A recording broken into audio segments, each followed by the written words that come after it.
여러분 밤새 편안하셨습니까? 오늘 또 좋은 하루 맞이하십시오. 9월 19일입니다. 음력으로는 8월 21날 을해일 대지날 월요일입니다. 불교에서는 관음제일 날이 되겠습니다. 1년 중 263번째 맞는 날입니다. 오늘 탄생을 한번 보겠습니다. 사초입니다. 사초. 이렇게 뭉뚱해진 풀과 같습니다. 근데 자중을 하고요. 오늘 탄생석은 레줄라이트입니다. 레줄라이트, 명상력이라고 하네요. 9월달 통탈 삽적의 그 탄생석은 사파이어입니다. 탄생목은 라임 나무입니다. 오늘 우리 주변에 있었던 일들 한번 짚고 넘어가겠습니다. 1418년 여러분들이 잘 아는 우리가 지금 내가 말하고 있는 글, 이 세종대왕이 세종대왕으로 즉위했던 날이 오늘입니다. 또 1980년도 대한민국과 프랑스가 어업협정에 체결을 했습니다. 2014년도 인천 아시안게임입니다. 제17회 아시안게임은 2014년 9월 19일에서 10월 4일까지 인천광역시에서 열리게 됐습니다. 총 36개 종목이 치러졌고요. 2007년 4월 17일 쿠웨이트시에서 개최지가 정해졌습니다. 대한민국에서는 서울 1986년, 부산 2002년, 이어서 세 번째로 개최된 아시안게임입니다. 특히 이 대회는 9,501명의 선수진을 포함 13,855명의 선수와 임원진이 참가한 역대 아시안게임 사상 최대 규모의 경기였다고 합니다. 아시아올림픽 평의회 OCA 45개국 회원국이 모두 참가한 대회이기도 합니다. 여기서 유머스러운 이야기 한마디 하고 넘어가겠습니다. 어느 날 여의도 한 식당에서 점심을 먹으러 어떤 저희 지인이 갔는데요. 그 주방에 있는 일하는 아줌마들이 둘이 그 점심시간이 조금 지나서 한 3시쯤 갔는데 헐가하니까 이제 그 열무김치를 따듬더래요. 보니까 아시안 게임이 시작이 돼서 경기를 쭉 지금 하고 있으니까 한 아줌마가 그 텔레비를 보면서 왜 미국 선수들은 금메달 많이 따는데 요번에 미국 선수가 잘 안 보인다. 한 아줌마가 그러니까 한 아줌마가 옆에서 삐졌는갑지 이랬답니다. 삐져져서 안 나온다고. 그게 여담이 한번 있어서 이상용 씨가 개그맨으로 한번 이야기했던 게 있습니다. 아시안 게임이니까 미국은 올 수가 없죠. 기념일 한번 보겠습니다. 해적의 날입니다. 날도 있다 해도 별날이 다 있습니다. 해적의 날입니다. 정식 명칭은 국제 해적처럼 말하기라고 하는 날입니다. 국제 해적처럼 말하기 날이랍니다. 인터내셔널 타커 라이크 아바이러 데이라고 합니다.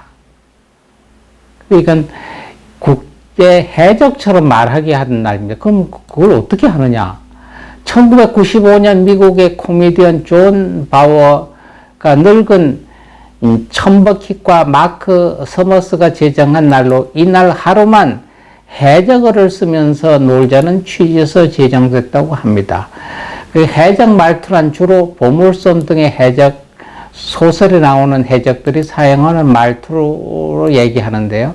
그 말투를 보면은 예를 들어서 yes, 우리가 하는 yes 하는데 제대로는 yep. 이렇게 쓰죠. 이거는 흑인들도 그런 얘기 씁니다. 미국에서도. yes 하는데 yep 하고 쓴다든가, 단어를 중간에 붙여서 줄여서 버린다든가, captain 하든가 cap. 그래서 지금은 젊은 사람들이 아주 싸가지 없이 그렇게 줄이는 거, yes 하는 건 yep 하는 거, captain은 그 cap 하는 건 쉬운 얘기로 미국에서도 싸가지 없이 노는 애들이 하는 이야기입니다. 이게 해적 용어랍니다. 이날만큼은 이렇게 부르면서 지내자고 정했다는 날입니다. 날도 별날 다 있죠. 오늘 우리 주위에서 태어난 분 한번 보겠습니다. 배우입니다. 1947년생 박윤배입니다. 47년 9월 19일 날 났다가 2000년 12월 18일 날 우리 곁을 떠나신 분입니다. 강원도 철원군 출생이죠. 중앙대학교 연극영화과를 나온 그는 1969년 연극배우로 첫 데뷔를 했고요.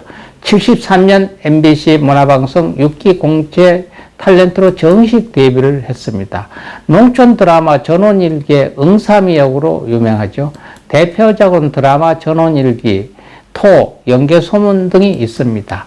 2020년 12월 18일 폐섬유증으로 투병하던 중 사망을 했습니다. 유명하신 분입니다. 기업인입니다. 신세계 부회장입니다. 정용진 씨 1868년생입니다. 1968년 9월 19일 신세계그룹 부회장을 맡고 있는 기업인입니다. 제1공화국 제4대 5대 국회의원을 재임하고 삼성물장 사장을 지낸 정상회 손자이고요. 삼성그룹 창업자 이병철 씨의 외손자가 되겠습니다. 정용진 씨는 1968년 9월 18일 정재은 신세계 명예회장과 이명희 신세계 회장 사이에서 장남으로 태어났습니다. 경북고등학교를 거쳐서 서울대학교 서양사학과를 1년 다니다가 미국으로 건너가 브라운대학교 경제학과를 졸업했다고 합니다. 외사촌간인 이재용과 삼성전자 부회장과는 경북고등학교 동기 동창이라고도 합니다. 1995년 5월 24일 고현정과 결혼해서 일남 이녀를 뒀죠. 당시에 만 27살이고 28살이었습니다. 2003년 고현정과 이혼을 했고요. 술을 매우 좋아하는 애주가라고 합니다. 주량이 최소 소주 6병이라고 합니다. 주류업계 관계자의 말에 따르면 정용진 씨는 위스키 애호가를 넘어서 애찬론자로 정평이 나 있다고 합니다. 방송인입니다. 1978년생 장영란입니다. 1978년 9월 18일 방송인이죠. 2004년부터 KBS ETV에서 방영한 한일합작 애니메이션 구슬대전 배트맨의 작동 등장인 인물 등을 소개해준 막강 코너에 출연하면서 지상파에 데뷔를 했습니다. 2009년에는 란이라는 이름으로 트로트 가수 데뷔도 했고요. 노래 제목은 뿔났네라고 합니다. 방송에서 만난 일반인 출연자 한의사와 인연이 닿아서 2009년 9월 6일에 결혼했고요. 채널A 요즘 육아 금쪽 같은 내 새끼에 고정 출연하고 있고 20에서 30대 젊은 층에서도 이름이 널리 알려져 있는 배우입니다. 배우입니다. 송중기입니다. 1985년생입니다. 송중기는 1985년 9월 19일 충청남도 대덕군 동면 세천리, 지금 대전광역시 동구 세천동에서 이남 일녀중 첫남으로 태어났습니다. 형 송승기, 여동생 송슬기가 있다고 합니다. 초등학교 1학년 때부터 쇼트트랙 선수로 활동했고요. 전국체육대회 대전 대표 선수로 3차례나 출전했으나 중학교 2학년 때 발목 부상으로 인해 선수 생활을 마감했다고 합니다. 2010년 청춘 사극 성균관 스캔들로 인기를 얻기 시작했고요. 2012년 그의 첫 주연 드라마 세상 어디에도 없는 착한 남자와 영화 늑대소년이 연이어 성공을 했고요. 2015년 군 복무를 마치고 촬영한 2016년 방영 드라마 태양의 후예가 사전 제작 드라마 사상 최고의 인기와 수익을 올렸습니다. 송중기는 2017년 10월 31일 서울 신라호텔 영빈관에서 송혜교와 결혼을 했습니다. 하지만 2019년 6월 26일 송중기가 서울 가정법원에 이혼 조정 신청을 접수하면서 두 분 사이에는 이혼을 하게 됐습니다. 오셨다가 우리 곁을 떠나신 분 보겠습니다. 기일 맞는 분입니다. 1846년생 성문 천주교 순교자입니다. 1846년 9월 19일은 조선의 천주교 박해 때에 순교한 한국 천주교의 103위 성인 중에 한 사람입니다. 세례명은 가롤로입니다. 그는 김대근 안드레아 신부가 순교하고 사흘 뒤에 순교했습니다.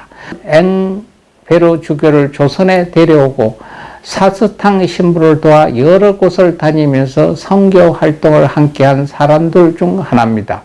1797년에 한양에서 중인 신분의 독실한 천주교 집안에서 태어났다고 합니다. 그의 아버지는 그가 5살 되던 1801년에 신유 박해로 순교하였고요. 그의 아내와 자식들은 1839년에 기해 박해로 옥사를 하게 됩니다. 그의 누나는 기해 박해로 순교했죠. 1846년 9월 19일 한양의 새남터에서 참성을 받았고 국문 호수됐습니다. 그가 순교하던 때의 나이는 52세였다고 합니다. 가수입니다. 윤희상 씨입니다. 2017년입니다. 이 노래를 그전엔 했었는데요. 담배 연기 희미하게 자욱한 카스바에서 이름마저 잊은 채 나이마저 잊은 채 이런 노래를 부른 윤희상입니다. 1955년 전라남도 목포시에서 태어났고 1979년 노래 칠갑산으로 데뷔한 뒤 한동안 무병 생활을 해오다 지금의 콩반매는 안악내야 하는 칠갑산이 아닙니다. 2000년대 초반에 카스바의 여인과 텍사스 룸바 등의 노래를 발표했고요. 이 노래들을 빅히트 시키면서 대한민국의 트로트 스타 가수로 이름을 올렸다가 2004년에 지방으로 공연을 가다가 교통사고로 전신마비 판정을 받고 휠체어 생활을 하고 4차례 수술로 오랫동안 재활을 해왔습니다. 2017년 9월 19일 오후에 사망하셨습니다. 불교의 한마디 또 오늘 전하겠습니다. 우리가 인연은 좋은 인연도 있고 나쁜 인연도 있다고 했습니다. 그러니까 나쁜 인연이라는 별다른 게 없습니다. 나의 도움이 되지 않고 내가 도와주는 것도 나쁜 인연이라고 볼 수는 없습니다만은 이런 인연관계를 맺었는데 그 인연관계가 이상하게 소홀하다. 서로 화합이 잘 안 되는 것 같다. 이랬을 때 하는 겁니다. 그러니까 인연이 아닌 모든 사람들의 화합을 원할 때 이게 옴 자레주레 준제 사바하 부림, 옴 자레주레 준제 사바하 부림. 저희가 어떻게 해서 이런 화합의 결정체를 이루면 좋다는 게 옴 자레주레 준제 사바하 부림입니다. 이게 예를 하나 들겠습니다. 자, 오래됐습니다. 한 20년 됐는데 어떤 보살이 와서 스님, 저희가 요새 남편이 이상한 소리를 저녁에 합니다. 잠자리에서. 뭔 소리를 하는데요? 밤자리에서 스님한테 얘기할 들리는지 모르는데, 잠자리를 하면요, 뭘 모르게 중얼중얼 사발인답니다. 그래서 그러면 그 처사님 한번 나중에 데려오라고 그래요. 그래서 처사님이 나 보내왔길래, 요새 주무시면서 어떤 이야기를 합니까? 아이고, 저희가 딸만 셋이 있습니다. 3대 독자인데 아들을 낳아야 되는데, 아들을 낳기 고민스러워서 어디 가서 스님한테 물으니까, 옴 자레주레 준제 사바, 저기 천수경에 있는 진언입니다. 옴 자레주레 준제 사바, 이것을 많이 외우면은, 이게 화합 진언이거든요. 화합하는 거. 그래서 옴 자레주레 준제 사바를 부부관계 할 때 한답니다. 그런 게 예가 있는데 실제 그런데 사용한다는 게 아니라 화합이라는 건 잘 이루어져서 뜻이 잘 성취가 될 때 하는 진념입니다. 옴 자레주레 준제 사바하 불임입니다. 이건 중재진연이라고 하는데 많이 외우시든가 쓰시든가 들든가 하시면은 여러분들과 우리가 떠나면 다 인연 연관관계입니다. 부부도 인연관계고 부모하고 나하고도 인연관계고 자식하고 나하고도 인연관계입니다. 이 또 밖에 나서 친구들도 다 인연관계죠. 이 인연관계가 더러 사업을 원하길 바랄 때는 이 진언을 많이 외우고 쓰시고 들으시면 좋은 일들이 일어날 겁니다. 오늘 또 마지막으로 이 줄의 진전을 하면서 여러분 많은 인연들과 남은 시간 화합하시길 바랍니다. 건강한 모습으로 내일 여러분 또 뵙겠습니다. 여러분 행복하신 하루 마감하시기 바랍니다. 여러분 감사합니다.